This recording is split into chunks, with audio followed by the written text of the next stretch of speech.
Hey everyone, what is going on, dude? Today we got another banger. All right, I have the Nexus 6P. This is like an OG phone, okay? It came out like 2 years ago. I never actually had a chance to own one until now, so it's kind of cool to look back and see one. But I just want to say, like, I'm kind of sick and tired of like reviewing iPhones all the time. I still have love for it. I mean, it's my daily driver, but I gotta bring it back to the roots, man. I grew up on Android. I had Android, so like I said before, I'm gonna be reviewing like every single phone that ever came out, and I've already reviewed so many, so I'm gonna keep the cycle going. I mean, I probably won't have like this type of video every single day. I'm trying to do like one every week, but I guess we'll see. I'm gonna have like all sorts of videos and stuff like that. I still have to do a Q&A. I still haven't done. Okay, we're gonna talk about that in a minute. The Nexus 6P, okay, it came out 2015, right? So it's not that old of a phone. And if you ever got a chance to hold one in real life, the body is super awesome. It's super premium. I saw a couple of videos. Apparently it's really easy to bend, but I'm not gonna test it because I'm not gonna throw away a phone like that. I do have a skin on the back. It came with one. I really don't like it, but I don't want to take it off. But honestly, it's one of the most premium Android devices I've ever owned.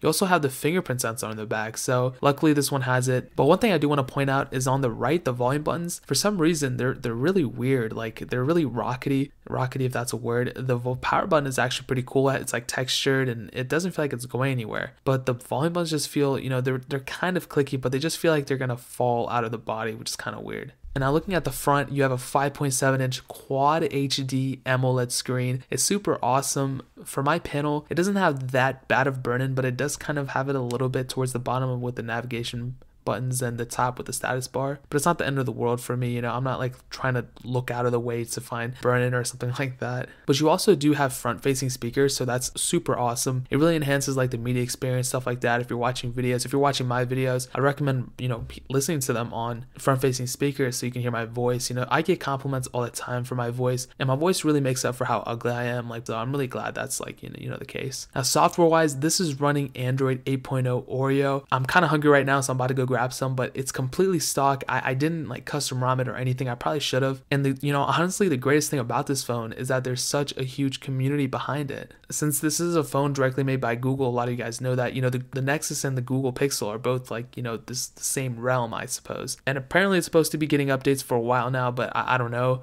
It's probably gonna get like Android 10.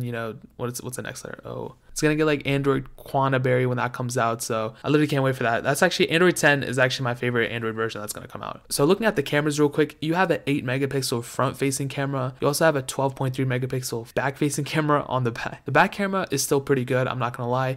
You can shoot 4K videos. It has laser autofocus, and you can even shoot 720p videos at 240 frames per second. So that's pretty cool. The camera is definitely one of the best features of this phone, and overall performance is awesome as well. If you're running day-to-day tasks, if you're like trying to do Google Sheets or Google Docs, or you have a bunch of things in the background, it can handle all of that. And honestly, most modern phones can handle whatever you throw at it. Whether you're looking at like a Galaxy S6 or like something like this, they're gonna run kind of the same. I mean, they're going to get hot. I've noticed that with a lot of my Android phones, especially when I had the S6 for a while. These phones get hot, and men's not hot. We can't have that. So just keep that in mind. And I don't know why this is the case, but for some heavier intensive games like Real Racing 3, for example, and my LG G3 did this too. I just reviewed it like last week. For some reason, this phone's not able to handle it, and it's playable. It's not like the end of the world, but there's some skipped frames here and there. And like with a phone that has an octa-core processor, it's clocked in at 2 gigahertz, and it has 3 gigabytes of RAM, it should be able to handle this. Why can't it handle gaming like this? For some reason, I was able to run Dead Trigger perfectly fine, but Real Racing 3, it is a much bigger game. So if you plan on playing like Nova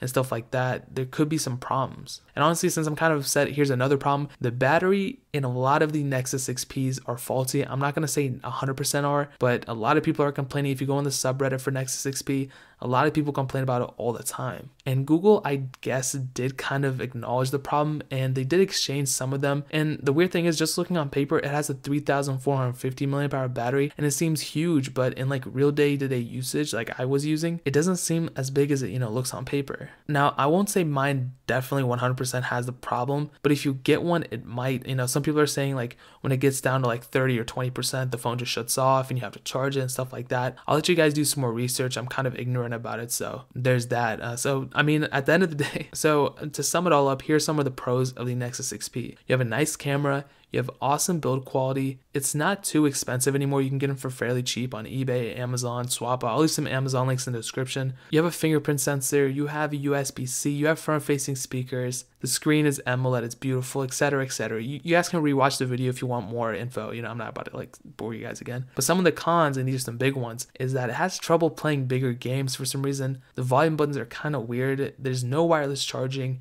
There's no expandable storage, and the battery is faulty in a lot of them. So, I mean, if you're gonna get it used, and even if you're gonna get it new, it's kind of a gamble. It's kind of like rolling dice, you know? So what I would do if I were you, I would recommend getting a Nexus 5X if you have to go the Nexus route, or you can even, honestly, and this is a very low opinion, you probably haven't even heard of this phone for a while, I would even get a Galaxy Note 5. Both are good phones. I made reviews on both of those phones this year, so if you want to go see them, I'll try to link them in the description, but if I don't, search up like Simple Alpaca Nexus 5X or Simple Alpaca Google Galaxy Note 5. It'll be the first video that comes up, and watch those videos, and you know, you can base an opinion off that. And there's tons of other Android phones, you know, that are around this price range, so the ball is in your court. I did my job, you know, now it's your turn. If you do want to purchase this phone though, I also have case links and a bunch of stuff in the description. Go ahead and check that out. I think this phone is also on my gear page on fenwa.com, so check those out as well. Every link will be in the description, my social, everything. You know, you guys already know the deal. And guys, honestly, that's pretty much it. If you're new to my channel though, add me on all the social networks you see on the screen. Like this video if you enjoyed it. If you have a Nexus 6P, if literally I helped you out in any way, hit that like button. It really like motivates me to get out of bed in the morning. Leave a comment if you guys have any questions or anything, but please hit that subscribe button. I'm trying to get 20,000 subscribers by December 31st of this year, guys. I'm pretty sure it's gonna happen. Once we get 20K, I'll be the happiest person alive. You know, I'll celebrate for a couple hours. I'll come back and I'm gonna make banger videos.